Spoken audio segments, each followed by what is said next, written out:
and I'm supposed to follow that. Aren't they great?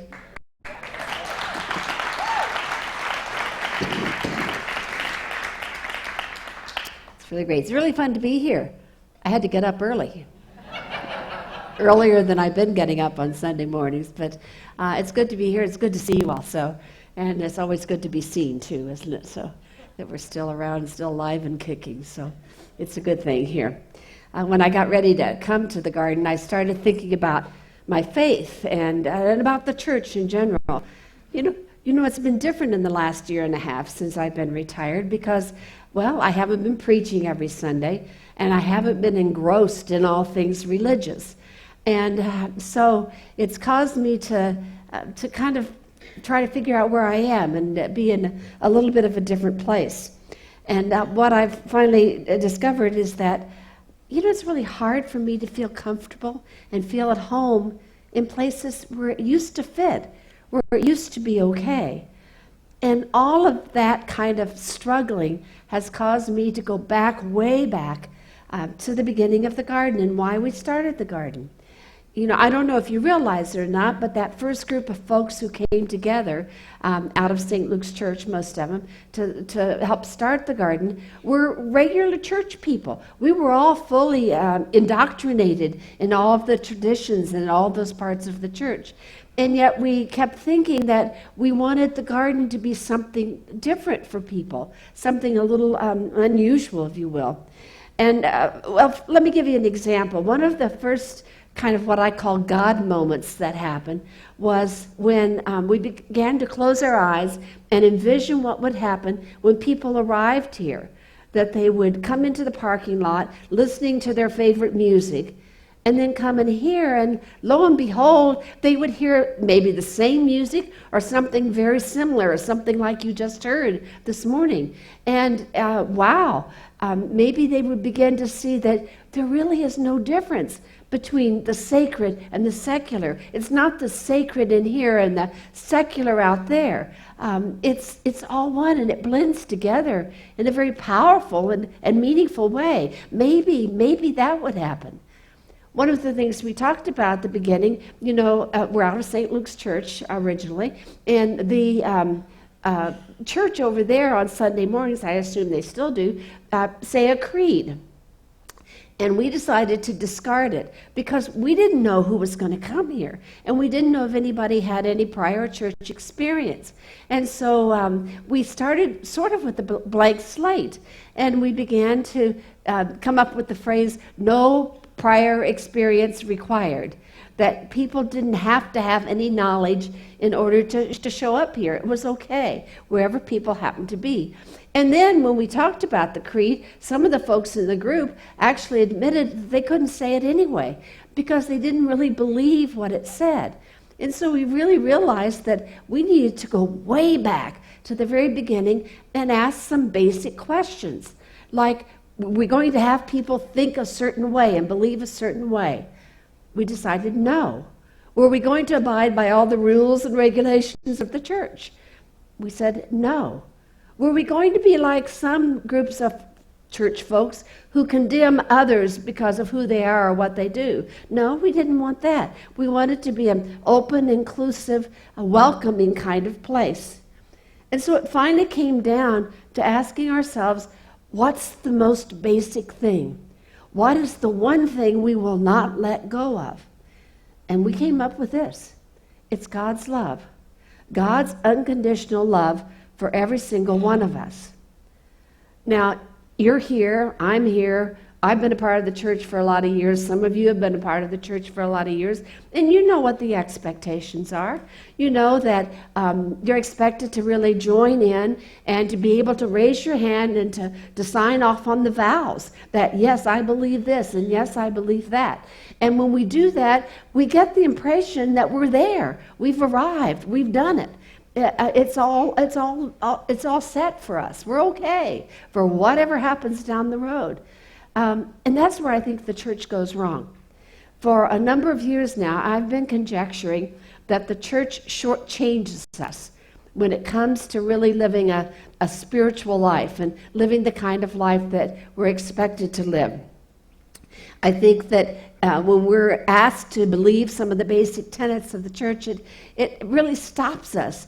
And there's something more, there's something deeper than that, that we kind of need to get into a little bit. But we think we've arrived, and very often the church thinks we've arrived too.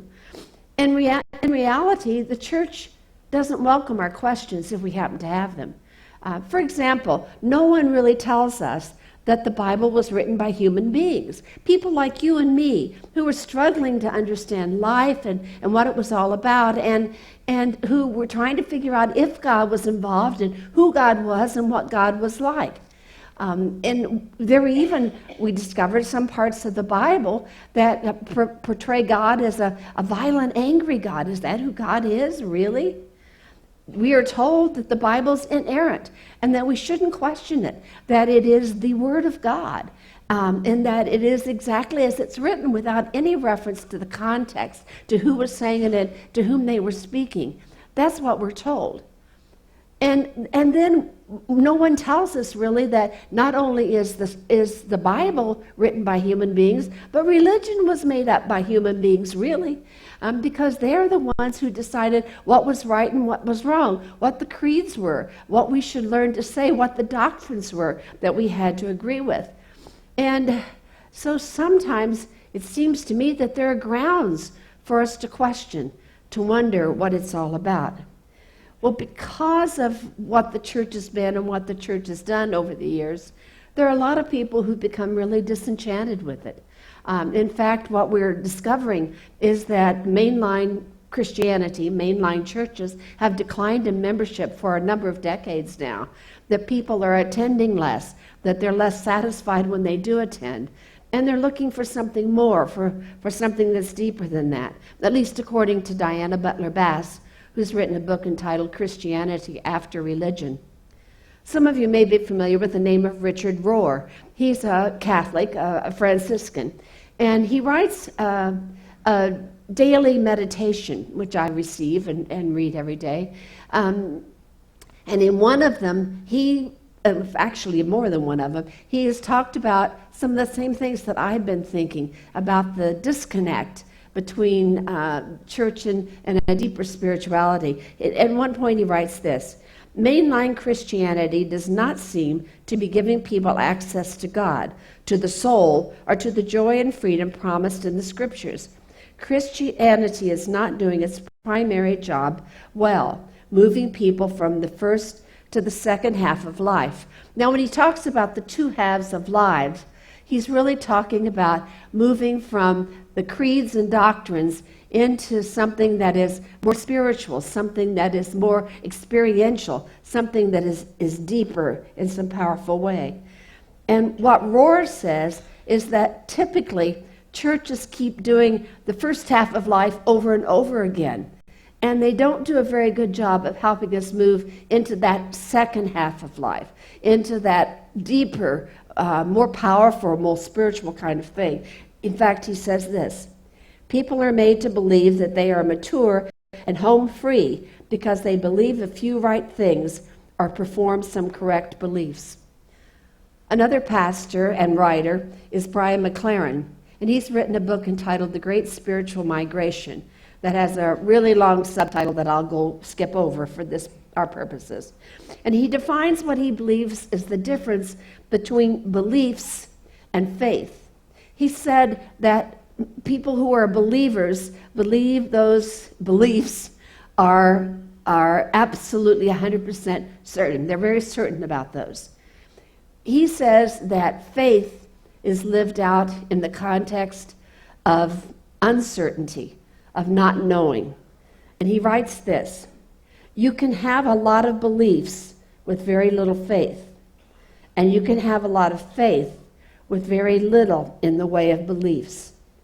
I really like that. That really spoke to me, because that's where I find myself these days. I find that I've discarded so many of the things, the assertions, the theological things that we were told we had to believe, and that in order to be ordained we had to defend and explain and be sure we understood. And I've kind of moved them all aside. And what I find speaks to me is the words of the Apostle Paul. He's writing to the people in the church in Galatia.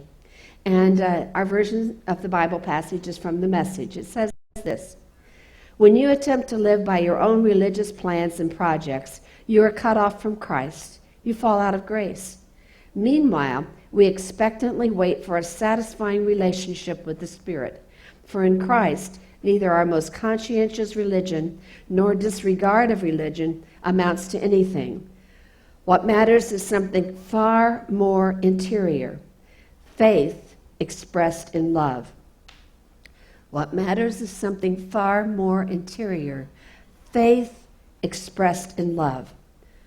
That's part of the reason Brian McLaren says that the church has one mission and one mission only. It's to be a school of love. We're to be a place where people learn how to love one another and go out from there and really genuinely begin to love one another. This school of love, this second half of life, this spiritual kind of thing, is something we yearn for and we want to move toward, and yet it can feel pretty elusive and hard to reach. The one who's helped me most in understanding that is John Philip Newell in his book, The Rebirthing of God. And he certainly understands that the traditional role of the church has been to tell us what to believe and to expect that we're going to accept that and to affirm that. But then he says, what happens if for some reason we have doubts or we have questions? He calls that a turning point, when we are moving away from the creeds and doctrines and going a little deeper, going into something that is more spiritual, something from the heart, something that is interior.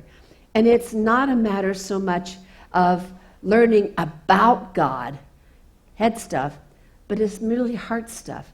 It is knowing God, not just knowing about God, but knowing God. Well, how do we do that? Where in the world do we begin? He says it begins by seeing. He says this: spiritual practice is about remembering to see. And he quotes Thomas Merton, who wrote, "We are living in a world that is absolutely transparent, and God is shining through it all the time, in people, in things, and in nature, and in events." Just think about it. When Jesus looked at someone, he didn't just glance and then look away at the next person. He really looked at the person. He saw them. He saw and understood.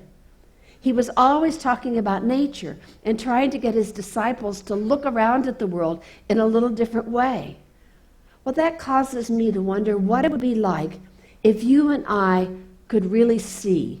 If we could see, like with a new pair of eyes, a new set of eyes, putting on glasses. I don't know what the latest technology is. Is it Technicolor or 3D or whatever it is? But if we could see in all of its vividness the world around us and the people we encounter, when we do that, when we are able to do that, then we begin to know God, to experience God. Well, there you have it. That's kind of where I am at this point. That's been my struggle of questioning so many things and always wondering, how can they be so sure? How do they know all this? How can I be so sure? How can any of us be so sure? And the answer is we can't. In reality, I can't be 100% certain of anything, nor can you, nor can any of us. Now, I know that's maybe been upsetting and unsettling for some, that maybe you feel as though I've moved the ground under your feet. And if that's the case, partly I'm sorry for it, but I'm not really totally, because what I hope we'll do is wrestle with those questions. It is okay to question. It is okay to doubt and wonder. And it is in the process of wrestling with things that we do begin to dive deeper and deeper. And I hope that you'll be willing to do that. But one thing I do know, one thing that I trust, one thing that I hope is that God is, and God is love.